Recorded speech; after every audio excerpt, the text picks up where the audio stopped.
네, 안녕하세요. 네, 반갑습니다. 자, 이제 관세 환급 특례법, 수출용 원재료에 대한 관세 등에 대한 환급 특례법을 배울 텐데, 자, 아무튼 저는 신호근이고요. 하여튼 요거는 이제 제가 작년하고 이제 올해까지 이제 올해 또 하고 있는데, 이제 이게 실질적으로 이제 관세법 우리 2차 시험에서 어떻게 다가서야 되냐면은, 우리 2차 시험에서 이제 1교시에 이제 관세법 플러스 이제 환급특례법이 나와요. 일반적으로는 얘가 5개가 나오고, 그다음에 얘가 이제 1개가 나와, 문제가. 근데, 왜냐면은 이제 한 문제가 일반적으로 나온다고 봅니다. 한 문제가. 근데 중요한 게 예전 기출문제부터를 보게 되면은 얘네들은 이제 한 과목이기 때문에 이럴 수가 있어요. 보면은 이제 관세법상 환급이 있죠. 관세법상 환급. 과, 계, 지, 종까지. 이게 이제 관세법상 환급이잖아. 근데 요거랑 이제 환급특례법상 환급에 대해서 이제 비교하는 문제가 기출 문제가 있어요. 그래서 여러분들이 이제 환급특례법상 환급 같은 경우에는 처음부터 끝까지 깔끔하게 정리가 돼야 돼. 그냥 한 문제 시험제 나온다 생각하면 안 되고, 만약에 관세법상 환급이랑 환급특례법상 환급 비교하는 문제 나오면 어떡할 거야. 그래서 그런 것들 대비해야 되기 때문에 꼼꼼하게 봐야 된다. 꼼꼼하게. 그래서 제가 일부러 그 좀 교재도 좀 색다르게 구성을 했고, 끊기도 하고, 보면 이제 교재 단원별로 맨 앞에 목차도 좀 만들어 놨고, 한 이유가 이제 이런 문제가 나올 수가 있기 때문에 좀 세부적으로 보자라고 해가지고 교재를 좀 만들었어요.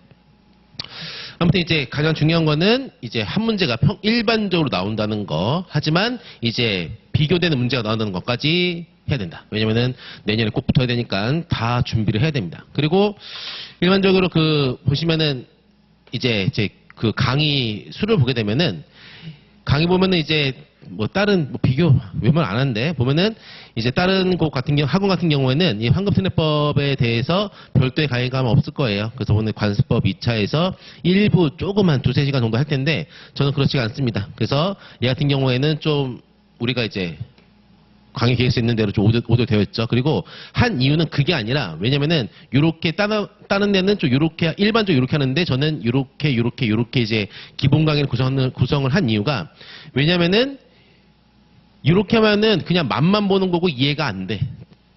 근데, 요렇게 하게 되면은, 제가 단원별로 세부적으로 합니다. 세부적으로. 상세하게. 그래서 이해가 완전히 돼야 돼. 왜냐면은, 우리는 이제 쓰는 시험이니까, 서술형 시험이니까, 완벽하게 알아야 된다고. 완벽하게. 그래야지만 이제 쑥쑥 쓰지, 이제 어렴풋이 알고 혼자 공부하게 되면은 감이 안 와요. 왜 이렇게 개별한 게 무엇인지, 그 다음에 간이적으로 한 게 무엇인지, 평균세 지문서가 무엇인지 정확하게 의미를 알아야지만이 쓸 수가 있지, 요즘같이 10% 뽑는 시험에서 남들이랑 똑같이 하면은 아마 점수가 잘 안 나옵니다. 그죠? 그래서 좀 시간 투자 많이 했어요. 보면 이렇게 정리해가지고 그 수업 시간에 공부 다 하고 이제 집에 가셔가지고 혼자 공부할 때 최대한 시간을 좁히도록 제가 한 겁니다. 그래서 수업 시간에 완전 집중을 해주세요. 그렇죠? 그러면은 남들보다 훨씬 더 잘할 수가 있으니까. 자, 두 번째 보시면은 이제 제 교재 같은 경우에는 우리가 이제 환급특례법이 있는데 환급특례법이 있고 법률이죠. 환급특례법이 있고 여기에 이제 시행령이랑 시행규칙이 있어요. 규칙까지. 근데 환급특례법이 보면은 20 몇 초밖에 안 됩니다. 근데 규칙도 되게 적어요. 근데 이런 것들을 그 법령의 책의 순서 그대로 바꿨습니다. 그대로 바꿔왔어. 그래서 법 조문 있고 아래 시행령, 시행규칙인데 박스 같은 형태로 해가지고 요거를 순서를 따랐습니다. 순서 따라서. 이걸 책에 바꾸지가 않았어요. 왜냐면은 관세법이나 환급특례법 시험이나 이제 2차 관세법 강사분들이 말을 했을 거예요. 보면은 법 체계대로 서술해야지 자기 마음대로 서술하게 되면은 이게 모범 답안이 달라요. 그래서 법 체계 위주로 서술하는 게 가장 좋다. 그리고 그게 맞아요. 제가 봐도. 그렇죠? 그리고 또 중요한 게 자, 환급특례법 환급 관련된 관세청 고시 같은 경우에는 총 5가지인가 6가지가 있어. 보면은 나중에 딱 할 겁니다. 근데 가장 일반적으로 환급특례법을 이제 받쳐주는 고시가 있는데 얘는 뭐다? 관세청장이 고시합니다. 관세청장이 고시를 하게 되는데 요거는 수출용 원재료에 대한 환급에 관한 고시라고 되어 있어. 요게 양이 상당히 많아요. 상당히 많습니다. 그런데 이게 보면은 논란이 있을까 봐 정리하는 거예요. 제 말이 맞으니까. 자, 보시면은 관세청장 고시가 있는데 이거는 양이 상당히 많다. 보면은 출력하게 되면 한 요 정도가 돼. 엄청 많죠? 이게 이제 관세사들이 실제 업무를 하면서 이제 보는 게 바로 이런 것들이야. 고시 내용들. 근데 여기서 이제 중요한 내용들이 있어요. 중요한 내용들. 뭐냐? 하나 얘기할까요? 자, 보시면은, 아직 내용은 저는 여러분들 하나도 모르고 있다 생각하고 봅니다. 자, 이 내용 보면은, 이게 있어. 황금텔법에서 보시면은, 이런 표현이 있어. 지금 몰라, 뭔지? 기초, 원재료, 납세, 증명서라는 게 있다. 기초, 원재료, 납세, 증명서. 근데, 황금특례법을 보게 되면은, 이거에 대한 용어 저희가 있다, 없다? 없어요. 없습니다. 그리고, 소요량, 뭐, 계산서, 이런 거 있잖아요, 표현들? 이런 거 황금특례법에 있다? 이런 규칙에 있다? 없어요. 어디 있다? 고시에 있습니다. 그래서 얘 같은 경우는 수출용 원재료에 대한 황금에 관한 고시, 얘는 소요용 산정에 관한 고시, 이게 있어요. 그래서 전부 다가 아니라 필요한 개념 정도, 그런 것들만 다 갖고 온 거지, 다 갖고 오지 않았습니다. 그렇죠? 그 다음에 중요한 게 또 환급할 때 필요한 그 서식이 있어요, 서식. 환급 신청서, 그런 것들을 다 박아놨습니다. 왜냐면은 그런 것들을 봐야지만이 이제 문제를 풀 수가 있걸랑. 다 법에 있는 내용이니까. 그래서 보시면 이제 그냥 단순하게 이 황금특례법을 그냥 땅땅땅땅 법만 해가지고 수험 준비해서 시험에 간다? 그러면은 점수 남들과 그 차이가 없어. 그래서 어렵지 않으니까 이렇게 따라오신다면은 여러분들은 내년에 그냥 마음 편안하게 시험장 갈 수가 있다라는 소리입니다. 그렇죠? 앞글자도 많고 보면은 황금은 이해가 많이 돼야 돼. 그리고 또 황금 같은 경우에는 이제 또 중요한 게 관사 중에서도 환급을 많이 하는 관사는 없어요. 왜냐면 이제 관세법이나 뭐 취직하게 되면은 뭐 통관도 조금 하고 컨설팅부터 시키거든. 보면은 거의 다 FTA나 AO나 뭐 그런 것들. 그죠? 그래서 환급 같은 경우에는 이제 수출이 된 다음에 이제 환급을 들어가게 되는데 요 같은 경우에는 상당한 기술이다. 기술이기 때문에 오랜만이네. 기술이기 때문에 얘 같은 경우에는 저한테도 많이 이제 질문이 와요. 관사들이. 그래서 몇 명은 오늘 2명 온다 근데 오지도 않네 이 새끼들. 아이고 죄송합니다. 이해되는데. 그래서 환급을 잘 해야지만이 된다. 그리고 또 이제 개인적인 얘기하면은 저는 이제 제가 관세법 운영하고 있잖아요. 제 물량 중에서 수출이 한 6, 7이고 수입이 한 3, 4예요. 왜냐면은 수출이면 6, 7일 것 같아. 다 영업했겠지 내가. 근데 거기다 환급에 대한 기술을 많이 써가지고 업체한테 예전보다 더 많은 환급금을 이제 하게 하는 게 내 주특기거든. 그래서 이런 것들을 보면서 여러분들 생각을 해보세요. 보면서 이게 그냥 하지 말고 보면 이제 책도 좀 깔끔하게 보셔야 돼요. 필기할 거 많이 없을 겁니다. 그래서 연습장에 있으면은 그걸로 다 옆에다 쓰시라. 옆에다 필기한 것들. 그래서 좀 글씨를 좀 빨리 쓰세요. 그렇죠? 그래서 이렇게 이제 교재 같은 경우 구성이 되어 있습니다. 자, 그리고 이제 세 번째가 집중을 잘해야 돼요. 그러니까 토요일에 오셨는데 시간이 소중하다고. 오늘 그러니까 이번에 환급편을 보면서 내년에 한 문제 10점은 꼭 맞춘다 생각하고 보세요. 세 번째 같은 경우에는 우리가 이제 환급편의 법이 구성이 되는데 맨 처음 우리 교재 보시면은 제가 이제 환급에 대한 기본적인 맵을 그려놨어요. 가장 기본 맵을 그려놨습니다. 그래서 요것도 알아야지만이 환급에 대해서 알지. 요것도 모르면은 계속 법만 본다 아무것도 남는 게 없습니다. 그렇죠? 그래서 환급이라는 게 도대체 어떻게 돌아가는 것인가에 대해서 배우겠습니다. 그래서 저는 여러분들이 그냥 고등학교로 지금 갓 졸업한 사람이라고 생각을 하고 수업을 할 테니까 여러분들 잘 따라주세요. 그렇죠? 자꾸 집에 가서 이거를 정리하려고 하지 마세요. 오늘 정리하세요. 오늘 지금 바로. 그러니까 딴 생각하면 안 된다고. 오늘 바로 수업 들으면서 옆에 있는 하얀색 그 A4지에다가 정리하면서 메모하면서 보셔야지. 집에 가서 뭐 정리한다? 안 됩니다. 그러면 시간 낭비고, 그러면은 관사 일 못해. 관사는 빨리빨리 해야 된다고, 빨리빨리. 이렇게 해야 된다고. 공부도, 그래야 시험부터요. 자. 처음에는, 우리 교재를 볼 필요가 전혀 없습니다. 자, 한번 봐보세요. 여러분들은 고등학생 생각하고, 관세법도 안 배운 사람의 생각하고 내가 가르칠 테니까. 그래서 시간 투자한 거라고. 자, 보세요. 재밌을 겁니다. 재밌어. 이게 다 돈 되는 거야. 나중에 관사 되시면은. 그대로 하시라고. 자, 볼게요. 자, 가장 스타트는 이겁니다. 관세란이라는 거예요. 관세란. 아이고. 다 잘 아시겠죠? 1, 2차 다 공부하셨으니까. 관세 같은 경우에는 뭐냐면은 얘네 이제 간접세. 환급 측면에서 보면은 관세는 중요한 게 성질에서 요겁니다. 소비세입니다. 소비세. 이게 중요해. 잘 따라오셔야 됩니다. 재밌으니까. 관세는 소비세야. 소비세는 무엇이면은 왜냐면은 우리나라에서 소비 또는 사용될 이게 중요해. 사용될 것을 전제로 우리나라 수입되는 외국 물품에 대해서는 관세법 14조에 따라서 뭐다? 관세법 14조에 따라서 뭐다? 관세를 부과합니다. 관세법 14조에 따라서 관세를 부과한다.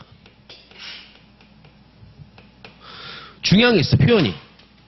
뭐다? 우리나라에서 소비돈으로 사용된 것은 뭐다? 전제로라고 되어 있어. 전제로 되어 있어. 전제로 이렇게 되어 있어. 전제로 되어 있어. 근데 이게 뭐냐면은, 그러면은 우리나라에서 소비될 것이 전제가 아닌 경우에는 수입할 때 어떻게 한다? 우리나라에서 소비돈으로 사용될 것이 아니야. 우리나라 좀 있다가 다시 해외로 다시 나가. 그런 경우 어떻게 한다? 아, 고등학생들이지? 죄송합니다. 뭐다? 면세합니다. 면세. 그렇잖아. 우리나라에서 소비돈으로 사용될 것이 아닌 경우에는 수입할 당시에 우리가 소비돈으로 사용될 것이 아니잖아. 그러니까 어떻게 한다? 면세한다. 무슨 면세? 두 가지가 있지. 재수출 면세. 재수출 감면세를 하지. 그쵸? 다 아세요?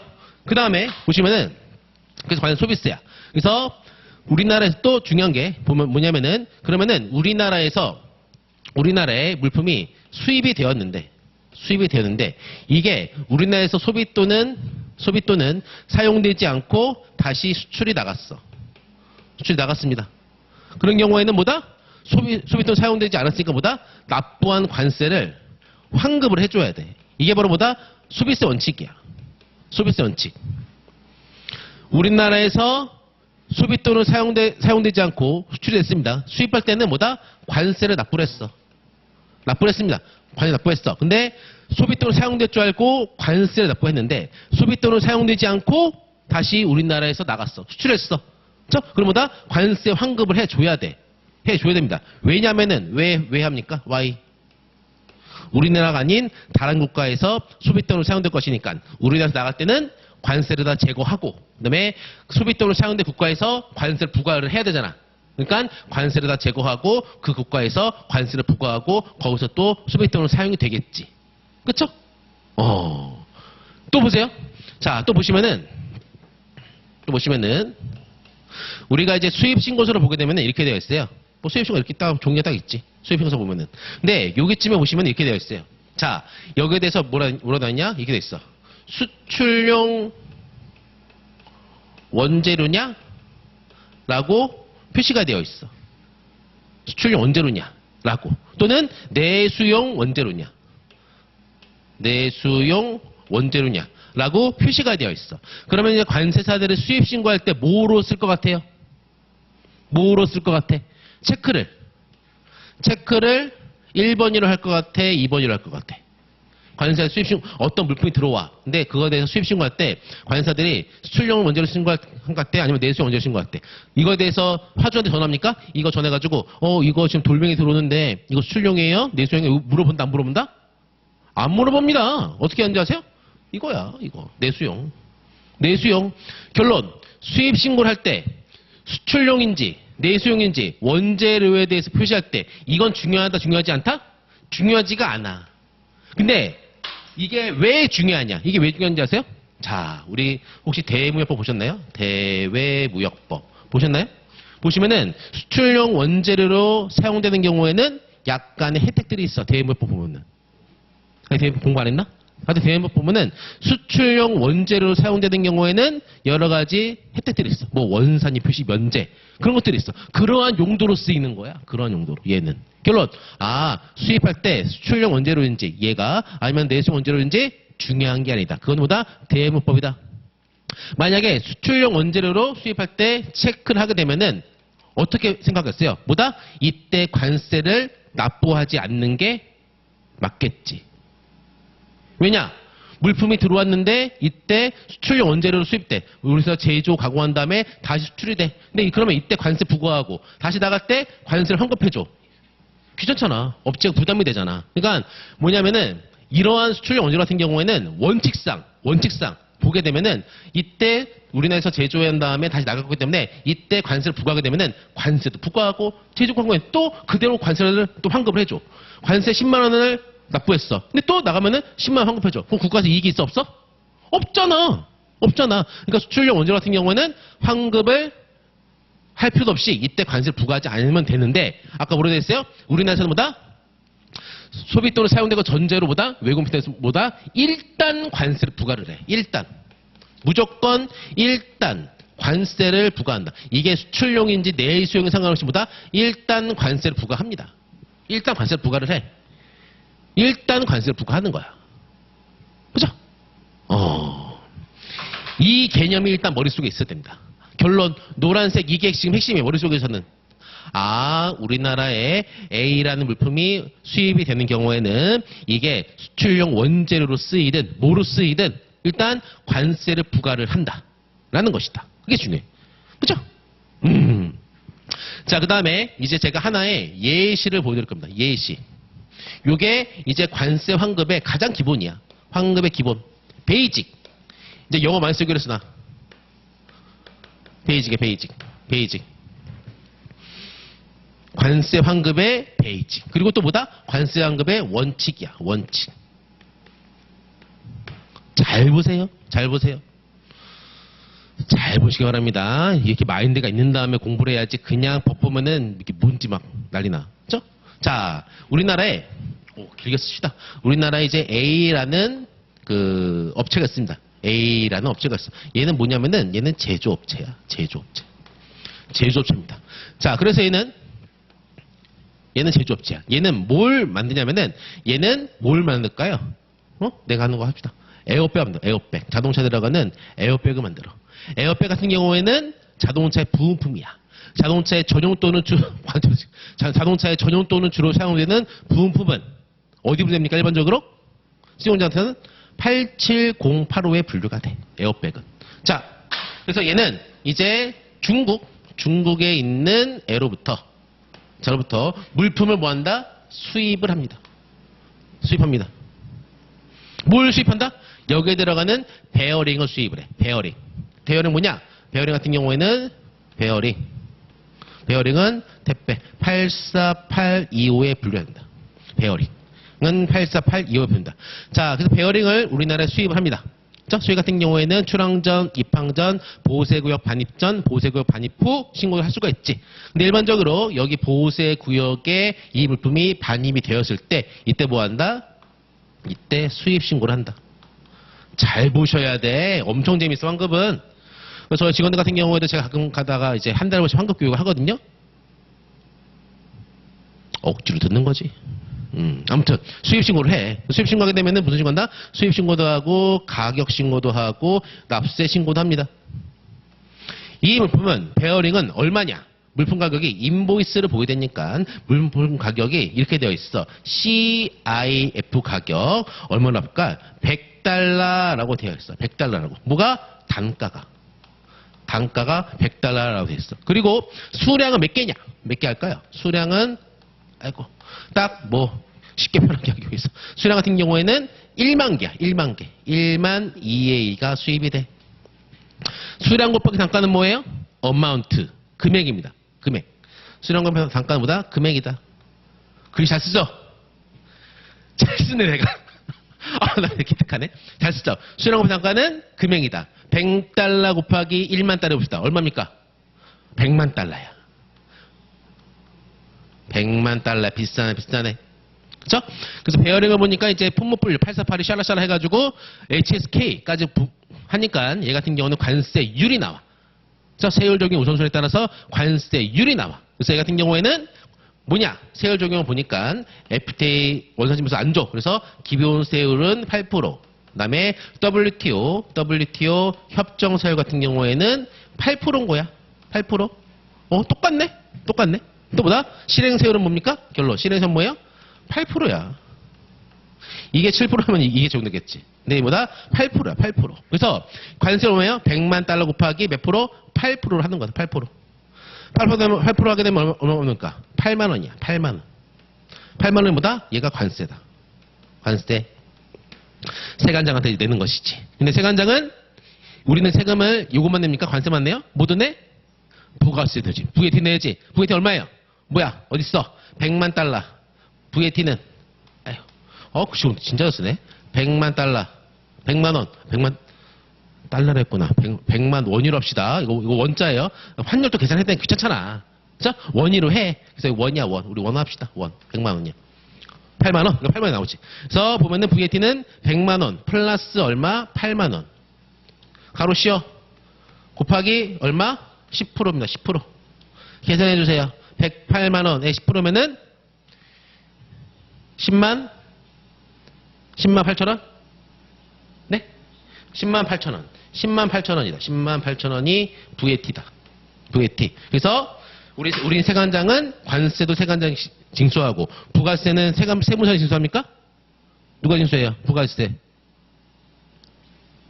세무서 징수해? 네? 세무서장이 부가세 징수한다고? 미치겠다. 누구야 관세법? VAT는 누구 소관이야? 국세청, 세무서장 소관이야. 그런데 수입 물품에 부과되는 VAT, 내국세는 관세법 4조에 따라서 누가 징수해? 누가 징수해? 세관장이 부가징수하잖아. 관세 징수의 예에 따라서 세무서장이 아니 세관장이 부가세도 징수하잖아. 왜 이래? 그렇죠? 이것도 뭐다? 세관장이 관세 징수의 예에 따라서 뭐다? 얘도 징수한다. 그렇죠? 그리고 징수만 하는 것이지 나중에 세무서장 줘. 세관장이 준단 말이야. 왜냐면 수입 물품에 대한 부가세니까. 수입 물품에 대해서 누가 가장 잘 알아요? 세관장이 가장 잘한다고. 그러니까 징수의 편의성을 하기 위해서 뭐다? 세관장이 징수하는 거야. 관세 징수의 예에 따라서. 예시에 따라서. 그죠? 왜냐면 관세는 수시세니까. 수시세니까. 하지만 부가세는 뭐예요? 기간세니까. 과세 기간이 끝날 때마다 매출, 매입 빼가지고 공제하거나 징수하거나 하잖아요. 그죠? 수입부 같은 경우는 뭐다? 세관장이 일단 징수하는 것이다. 그죠? 자, 그래서 우리는 관세 환급 파트에서 보면은 얘는 이제 잊어버리셔도 돼. VAT는. VAT는 어떻게 돼요? 얘가 만약에 10만 8천 원인데 뭐가 있다? 이게 매입세액이야. 매입세액. 매입세액. 그죠? 그리고 이걸 가지고, 물품을 가지고 만들어서 팔았겠지. 그럼 뭐가 있어? 매출세액이 나와. 매출세액. 과세기가 종료가 되면은 뭐 한다? 매출세액에서 매입세 빼게 되면은 뭐다? 이게 많으면은 환급받고. 그죠? 이것이 뭐다? 매출세액에서 공제돼가지고 납부세액이 나오는 거지. 자, 일반적으로 7월 25일까지 납부하잖아요. 그죠? 이게 이제 끝이야. 끝. 이걸로 끝. 그죠? 자, 그 다음에 이제 관세라는 건데, 8만 원. 그래서 이 자 같은 경우에는 물품을 수입하는데 결론은 이제 100만 원이랑 물품 가격 100만 원이랑 관세 8만 원이 이제 내고 물품을 수입합니다. 자, 그리고 이 자는 이제 물품들을 만듭니다. 잘 보셔야 돼. 자, 물품 보니까 에어백을 만드는 자재들이 여러 가지가 있어요. 얘도 있어. 그런데 여기에 들어간 자재 중에 한 개 바로 뭐다? 여기가 이제 베어링이야. 베어링. 얘는 이제 어디서 들어왔다? 중국에서 들어온 베어링이야. 그리고 또 얘는 그 자재에 대해서 공급처, 구매처를 다변화하기 위해서 똑같은 여기에 들어가는 베어링이 A-1이라는 품번인데 똑같은 A-1이라는 베어링을 뭐다? 얘는 이거를 국내에서 공급받아. 똑같은데. 왜냐? 이 에어백을 때 베어링은 좀 몇 개가 들어가냐? 얘는 베어링은 이 A-1 베어링은 몇 개 들어가냐? 곱하기 2개가 들어가. 그래서 얘는 일반적으로 베어링을 2개 들어가는데 구매처 다변화를 위해서 베어링을 국내에서 공급받기도 하고 중국에서 수입하기도 해. 그래서 자기네 재고 창고에다가 중국 거, 우리나라 거 막 이렇게 베어링을 쌓아 놓겠지. 그리고 필요할 때마다 빼서 이렇게 쓰는 거다. 그쵸? 그래서 보시면은 여기 이러한 물품은 한 개가 들어가고, 그 다음에 요 물품은 요것도 한 개 들어가고, 그 다음에 요 물품도 한 개 들어가고, 요 물품도 한 개 들어가고, 그 다음에 베어링 같은 경우에도 베어링은 2개가 들어가. 그래가지고 물품이 에어백이 만들어지는 거야. 에어백이. 그쵸? 자, 그러면 얘 같은 경우는 다 국내에서 공급받았어요. 국내 공급받았습니다. 국내 공급. 얘들은 국내 공급받았고, 그 다음에 A-1 같은 경우에는 중국에서 수입도 하고, 그다음에 국내에서 공급을 받기도 합니다. 그런데 얘 같은 경우보다 얘는 다른 물품과 달리 관세가 묻어 있어. 물품 가격에, 구입 원가에. 그쵸? 자, 그래서 A는 다 맞는 다음에 어떻게? 요 에어백을 해외로 수출합니다. 얘는 8708 샬라샬라로 수출 신고가 되겠지. 에어백은. 그쵸? 자, 그래서 얘는 이제 에어백을 이제 만들어 수출을 해요. 수출을 합니다. 자, 그러면은 A 같은 경우에는 이제 A 같은 경우에는 에어백을 구성하는 자재가 여러 가지가 있는데 그 중에 얘랑 얘 중 뭘 투입했냐? 베어링. 중국산 베어링을 여기다 투입한 거야. 그쵸? 그러면 이 물품 같은 경우에는 관세가 얼마 녹아 있습니까? 관세가 얼마 녹아 있을까요? 이 물품 같은 경우에는 한 개당 물품 가격이 에어백은 100만 원이야. 100만 원. 수출 FOB 금액이 100만 원이야. 100만 원. 자, 그러면은 여기에는 한 개 에어백에는 관세가 얼마 묻어 있을까요? 100만 원에 관세가 얼마 포함되어 있을까? 얼마 포함되어 있을까? 계산해 봅시다. 얼마 포함되어 있을까? 보게 되면은 자, 지금 얘가 잘 보세요. 이거 쉬워. 보면은 얘가 지금 몇 개 수입했냐? 100개를 수입했다. 100개. 100개를 수입했다. 100개를 수입했다. 100개 대해서 100개 배열을 수입했는데 여기서 지금 관세가 얼마예요? 8만 원이잖아. 8만 원. 그러면은 이거 계산 안 돼요? 그러면은 배열이 한 개 관세 얼마야? 네? 8만을 100으로 나누세요. 그건 얼마입니까? 네? 800원이잖아. 뭐 어려워요? 어렵지. 지금 고등학교 졸업했으니까. 그죠? 하나에보다 800원이 녹아져 있어. 녹아져 있어. 그죠? 그리고 이 사람은 물품을 수출을 했어. 자, 이 상황에서 환급을 받을 수가 있어. 왜냐? 이 베어링은 우리나라에서 소비될 것을 전제로 해가지고 관세를 일단 부과를 했는데 이 베어링은 어떻게 됐어요? 나갔잖아. 국내에서 소비가 되지가 않았잖아. 그쵸? 그러보다 관세 환급을 받을 수 있잖아. 근데 중요한 게 있어. 관세 환급을 받을 수 있다가 맞지 받아야 한다는 틀린 답이야. 받을 수 있는 거야. 받아야 한다는 틀린 답이야. 틀린 답. 그렇기 때문에 제가 뭐예요? 제가 업을 할 때, 관세에서 업을 할 때, 뭐야? 받을 수 있는데 안 받고 있어. 받게 하는 게 내 직업이라고. 내가 하는 거라고, 내가. 받을 수는 있어. 근데 업체에서는 뭐야? 몰라. 아이고, 그냥 몰라. 수입했나요? 베어링? 네, 수입했어요. 관세 냈어요. 만들어 수출했어요. 환급할 수 있습니다. 부가세 환급이요? 관세 누굽니까? 환급할 수 있습니다. 그래요? 그럼 이래. 환급해주세요. 환급 받아야 하는 데는 아니야. 이건 뭐야? 사장님 마인드지. 사장님은 당신 환급 받아야 돼! 라고 얘기하겠지. 근데 몰라. 그래서 뭐예요? 받을 수가 있으니까 뭘 해야 돼? 의사표시 해야 돼. 누구한테? 세관한테. 그래서 뭐야? 이게 바로 뭐야? 환급 신청이야. 의사표시. 환급 신청해야 돼. 근데 중요한 게 있어. 환급을 신청할 때 내가 이렇게 하면 안 돼요. 8708 수출 신고를 하겠지. 8705 수출 신고 하겠지. 근데 여기다가 놓고 수출 신고 필증에다가 나 환급해줘 라고 쓰면은 세관장 어떡하냐? 깔깔깔깔깔 웃어. 그럼 어떻게? 반려. 수출 신고 갖고 장난친다고 반려해. 뭐야? 얘는 이제 환급을 신청할 수가 있어. 근데 보시면은 우리가 지금 뭐 했어요? 우리가 계산기를 뚫어줬어. 계산기를 했어. 그래서 내가 환급 신청할 때 뭐냐? 내가 얼마만큼의 관세를 환급을 받는지 계산기를 두드려가지고 내가 계산기를 두드려가지고 내가 해당하는 금액을 세관장한테 신청하는 거야. 내가 계산해가지고. 그래서 환급 신청이야. 그래서 뭐해서? 계산. 이게 바로 뭐야? 이게 소요랑 계산이야. 소요랑 계산. 에어백을 하나 만들 때 들어가는 자재에 대해서 뭐한다? 소요된 양을 계산하는 거야. 양을. 지금 이렇게 했지만 얘가 지금 에어백을 하나당 100만 원이잖아. 근데 100개를 수출했어. 100개. 그럼 얼마예요? 100 곱하기 100만 원 얼마야? 1억 수출했어. 1억. 그러면은 이 100개에 붙어있는 관세는 얼마예요? 이거 계산 못하면 혼납니다.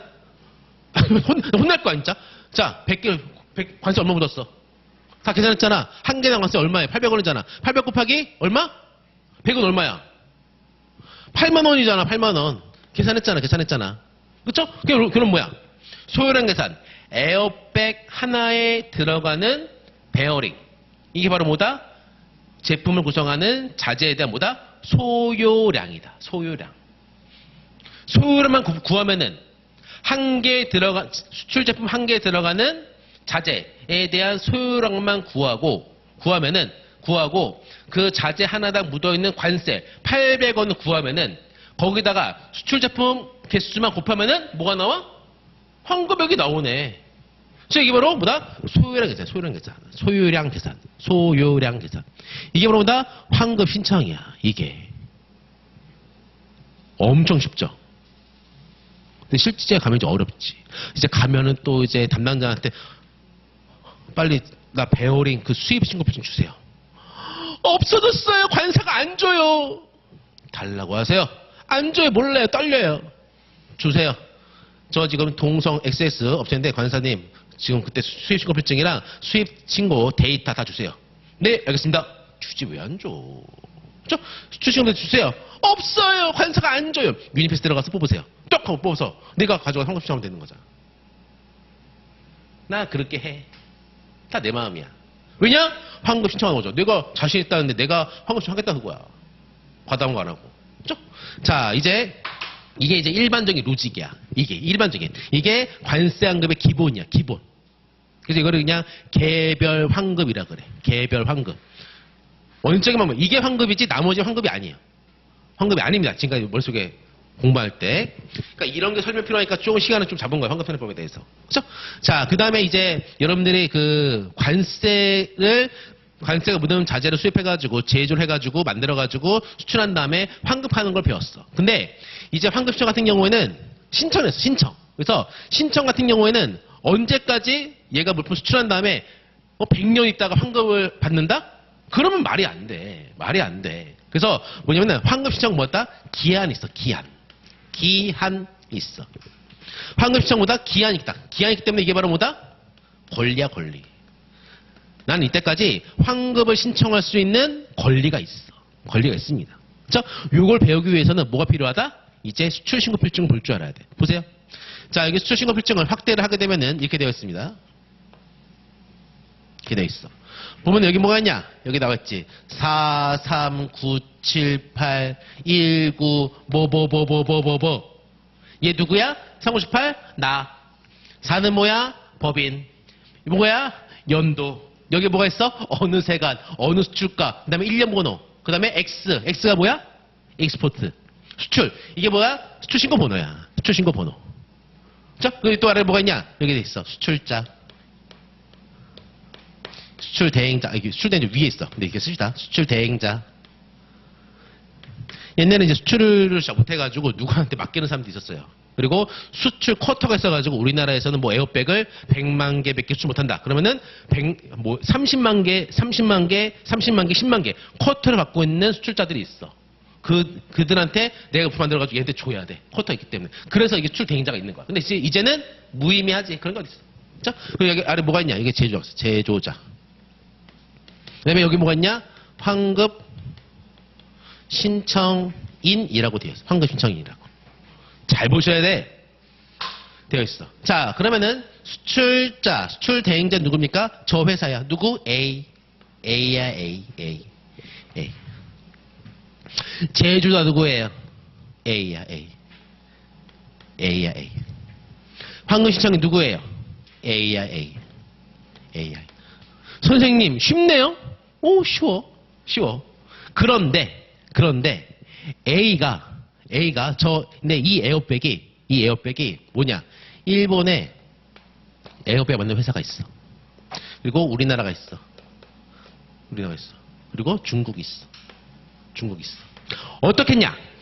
일본으로부터 에어백을 수입을 해. 에어백 8008, 얘는 관세가 8%야. 나쁘겠지? 그리고 이 에어백을 또 원상태로 여기로 수출을 해. 그래서 뭐다? 수출합니다. 그러면 얘가 수출자. 그럼 뭐야? 이때 수출신고 필증은 수출자 또는 수출 대행자가 누굽니까? 그러니까 이거는 B라고 합시다. 수출자 누구? B. 제주자 누구야? 제주 누굽니까? 네? 제주 누구야? 머리를 써봐봐. 상상의 날개는. 이런 게 IQ 테스트야. 그 지성, 감성을 알 수 있는 거. 뭡니까? 저 뭐야? 이거 제주자 누구야? 이거 제주 맞췄잖아. 이거 맞췄는데 왜 얘는 못 맞춰? 어? 이게 봐, 이게 봐. 누나 봐, 이게 봐, 누나. 누나, 이거 제주자 누굽니까? 쟤 누구야, 형? 어? 일본? 일본?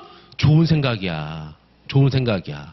그런데 우리나라 관세권 같은 경우, 관세를 보게 되면은 이런 게 바로 뭐냐? 이게 바로 이거야. 모르겠다라는 거야. 미상이야, 미상. 미상이야, 미상. 그러면은 환급 신청자는 누구네요? 1, 2, 얘는 이렇게 되어 있어. 1 또는 2라고 되어 있어. 환급 신청자는 누구입니까? 1이야, 1. 깔끔하죠? 깔끔하잖아. 깔끔하잖아. 그쵸? 이걸 또 이해시켜드릴게. 그리고 이게 있어. 자, 우리나라에서 얘가 일본, 아니, 중국으로 에어백을만 수출을 해. 에어백도 수출하고, 자동차 바퀴도 수출하고, 이것저것 다 수출해. 그러니까 보니까, 이거는 근데 에어백, 자동차 바퀴, 차체, 여러 가지를 한 번에 수출 신고해. 근데 수출 신고는 하나가 나오는 거야. 왜냐하면 수출 신고는 적재 단위 별이니까. 적재 단위 별. 그쵸? 그러면 얘는 뭐야? 수출자는 B. 근데 이것들이 다 국내에서 제조가 된 거야. 국내에 제조된 거를 원상태로 매입해가지고 얘가 수출하는 거야. 그러면은 제조자는 누굽니까? 응? 제조자 누구야? 제조자 누구야? 빨리 얘기해봐. 맞췄으니까. 근데 미안하지만 여기는 한 명만 들어가. 한 명만. 한 명만 들어가. 그럼 누굴 넣어요? 누굴 넣어? 이럴 때도 뭐다? 미상. 제주자가 2인 이상 경우에는 어떻게 넣어? 미상이야, 미상. 미상. 그리고 환급 신청자 누구야? 예. 1번. 이렇게 들어가는 거야, 이게. 그쵸? 아직 안 끝났어요. 잘 보셔야 돼. 시간 좀 멈춰봐봐. 좀 더 설명하니까. 자, 그래서 보면은 이 가장 기본적인 베이직한 프로세스 보게 되면은 환급 신청에는 뭐다? A야, A. A야, A. 두말 없이 A지, A지. 그런데 중요한 게 있어. 자, 관세사 같은 경우에는 이걸 누가 작성하는 수신급증을 관세사가 작성을 하는 거야. 관세사가. 그런데 잘 보세요. 관세 작성하는데 이 관세사가 잠깐 술을 먹었어. 술을 좀 먹었습니다. 사은모니랑 같이 낮술 좀 먹었어. 그래서 이걸 수출 신고하는데 근데 이 업체가 신규 업체야. 신규 업체. 그리고 이 업체가 제조자인지 뭔지도 몰라. 그냥 전화해가지고 이거 어디 관세사죠? 네. 인터넷 보고 전화드렸어요. 예. 이거 수출 신고 좀 해주세요. 네. 끊어요. 네. 끊어요. 매일 서류 주세요. 했어. 근데 이 관세사에서 임명할 때 어떻게 했냐? 신고할 때 수출자 당연히 A지. A지. 근데 이 업체가 신규 업체다 보니까 그런 거야. 아유, 환급 모르겠지? 하면서 얘를 어떻게?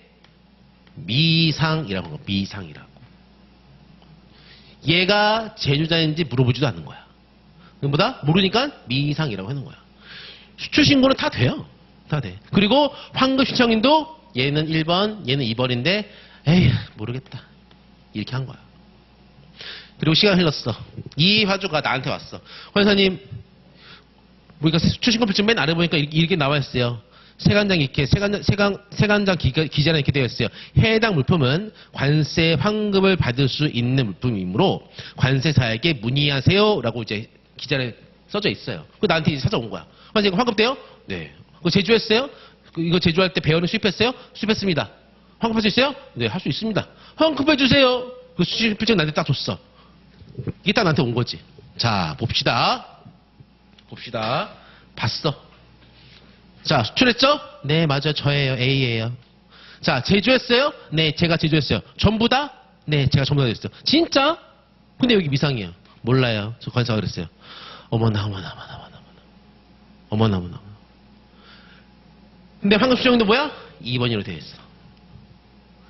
A, 환급할 수가 있다? 환급할 수 없습니다. 어떻게 돼? 얘를 정정을 해야 돼.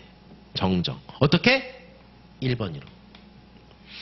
잘 보시면은 환급 신청인으로 기재된 거는 뭐다? 환급은 뭐다? 환급할 수 있는 거는 권리다. 권리. 적었네. 권리다. 라고. 권리 같은 경우는 뭐다? 이거를 바꾸기 위해서는 뭐다? 양도 등이 필요해. 이거를 바꾸기 위해서는 이 양도, 양수도 계약서, 임감 증명서, 임감 도장 이런 게 다 있어야 돼. 그래야지만이 이거를 바꿔줘. 왜냐? 보시면은 수출자는 A고 제조자를 뭐 B로 했어. B. 그리고 환급 신청인을 B로 했어. 근데 원래 환급은 A가 받아야 돼. 근데 B를 A로 고쳐야 돼. 뭐 한다? B가 A한테 권리를 양도해야 돼. 그리고 양도하기 위해서 뭐다? 양수도 계약서, 임감 증명서, 임감 도장 그게만 있어야 있고 수출신고필증 정정 신청해야지만이 이걸 바꿔줘. 아, 환급은 권리구나. 권리. 라고 하셔야 돼. 그래서 권리가 있는 자가 뭐 한다? 환급 신청할 수가 있는 거야. 권리가 있는 자가. 그죠? 자, 이제 기한적인 거고, 기한. 그래서 보시면 아래 썼어요. 환급 신청은 뭐다? 권리다. 권리. 권리는 일정 기한 내에 써야 된다. 잠자고 있는 권리는 권리가 아니다. 세관도 제척기간 그런 게 있잖아. 소멸시효 같은 거. 그죠? 기한이 있어. 자, 기한이 있습니다. 이걸 볼게요.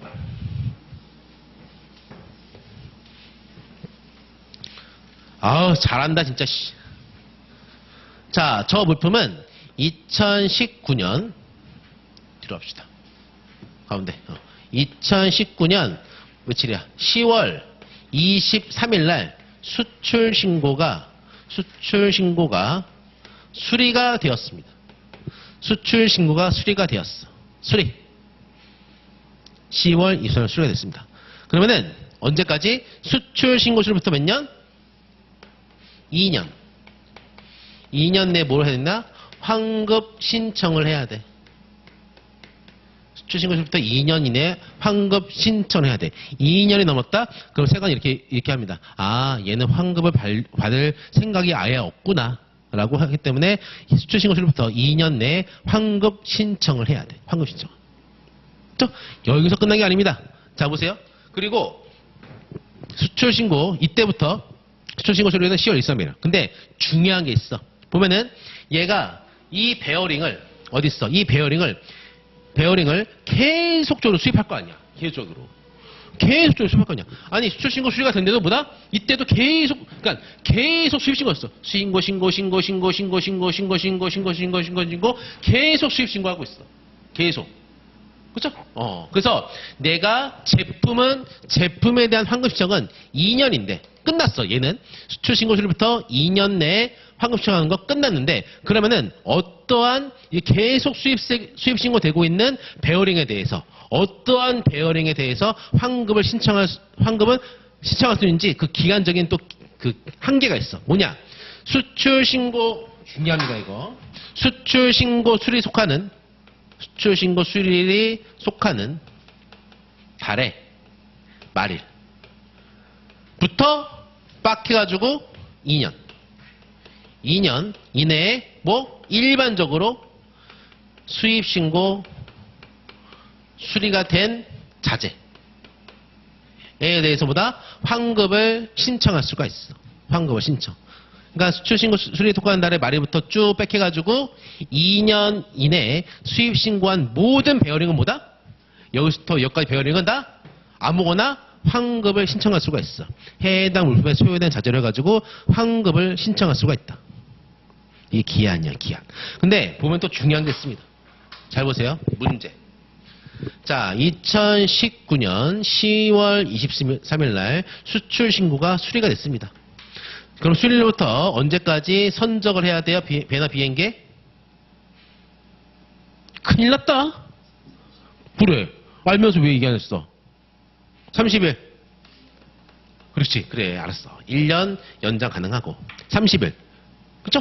근데 2019년 10월 23일부터 30일 이내에 선적을 해야 되는데 얘는 선적을 언제 했냐? 2019년 10월 2, 30일 날 수출신고 수리는 미리 해놓고 10월 30일 날 선적을 했어. 괜찮네. 했네. 7일 있다 했네. 선적했네. 괜찮네. 23일이나 빨리 했네. 괜찮네. 했네. 했어. 근데 중요한 게 있어. 2019년 10월 23일부터 10월 30일까지 이때 있죠. 이때 이 사람은 이때 수출신고 수리된 거에서 환급 신청할 수 있어 없어? 이거 보면은 있어 없어? 수출신고 수리일부터 2년 이내에 아무 때나 환급 신청하면 돼. 그러면은 2019년 10월 23일부터 10월 30일 해당 기간 이내에 환급 신청할 수 있어 없어? 이것만 보고 얘기하라. 있지. 그런데 안 돼. 뭐냐? 수출신고 수리가 되고 선적이 완료가 돼야지만이 환급을 신청을 할 수가 있어. 뭐냐? 우리나라에 그 배나 항공기 타가지고 떠나버려야지만이 환급을 신청을 할 수가 있어. 이거는 법에 있다 없다? 없어. 이게 어디 있어요? 고시에 있어. 써야 돼 안 써야 돼? 이거는 써야 돼. 이게 고시의 그 많은 내용 중에서 항상 뚝 요거 뿅 하고 쓸 게 바로 이거야. 가로 쓴 거지. 선적이 완료될 것을 전제로. 근데 다른 사람들은 수출신고시부터 2년 이내 환급. 근데 얘는 선적된 것을 전제로 근거 땡땡 고시라고 적었어. 최심적 이걸 따봤어. 이게 뭐야? 이 새끼 뭐야 이거? 10점 만점에 15점. 당연하지. 그렇죠? 그래서 보면은 선적이 완료되고 전제를 가지고 환급 신청을 해야 돼요. 보면은. 그렇죠? 그리고 또 중요한 게 이거죠. 또 문제. 계속 문제야. 이거 맞히면 쉴 거야. 자, 2019년 10월 23일 날 수출신고 수리가 됐어. 근데 2019년 10월 25일에 또 중국으로부터 베어링이 들어왔다. 그리고 이게 8%다. 관세 냈어. 문제. 2019년 10월 23일 날 에어백은 제조가 돼가지고 저기 뭐 독일로 수출을 했습니다. 근데 에어백에 들어가는 자재는 계속 수입 신고가 되고 있는데 거기서 2019년 10월 25일 날 베어링이 수입이 됐어. 물품은 이미 만들어졌네. 10월 23일 날. 그쵸? 근데 자재는 10월 25일 날 수입이 됐네. 그러면은 해당 물품에 대해서 2019년 10월 25일 날 수입된 요 자재에 대해서 환급할 수 있다 없다? 잘 보세요. 수출신고 수리된 이후에 수입된 자재에 대해서 저거 수출신고 필증이랑 연계해서 환급할 수가 있다 없다? 규정만 보면은 왜 없어? 여기 뭐라고 되어 있어? 수출신고 수리에 속하는 달에 말일부터 뺏겨가지고 수입신고 수리 뭐야? 이게 돼 있으면은 2019년 10월 달이야. 그쵸? 뭐 돼 있으면은 10월 23일 여기야. 23일. 이게 23일. 여기 뭐야? 10월 며칠가 있어? 1, 2 며칠가 있습니까? 30일? 30일까지 있어. 30일까지 있어? 30일이야. 수출 신고일에 속하는 달의 마지막부터 수입 신고 수리가 된 자재에 대해서 환급을 해주겠대. 25일 날 수입 신고 수리가 된 자재야. 할 수 있냐 없냐? 있지. 있어. 그게 뭐보다?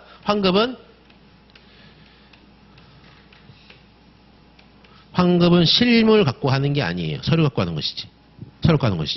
말이 안 되잖아. 일반 상상하기에는. 아니, 물품이 2019년 10월 23일 날 수출 신고 수리가 됐다면은 한 2019년 10월 20일 날 만나줬겠지. 아이고, 만나줬겠지. 근데 거기에 들어간 자재는 수출신고 수리일 이후인 25일날 수입신고 수리가 된 자재야. 근데 뭐다? 이것도 돼. 결론 뭐냐? 어느 달에 수출신고 수리가 된 물품 같은 경우에는 결론 뭐다? 말일 내 수출신고가 된 걸로 간주하는 거야. 그러니까 10월 1일 날 수출신고 수리가 됐어. 걔는 뭐다? 10월 31일 날 수출신고가 수리된 걸로 간주를 해. 그러니까 이런 것들에 대해서 뭐다? 이것도 뭐다? 환급 자재로 쓸 수가 있어. 이해되죠? 이게 환급이야, 관세 환급. 그게 바로 뭐다? 관세 환급은 서류로만 돌아가는 거죠. 서류로만. 그래서 시간이 없네. 보면은 그래서 결론은 이렇게 서류로만 돌아가는 거예요. 보면은.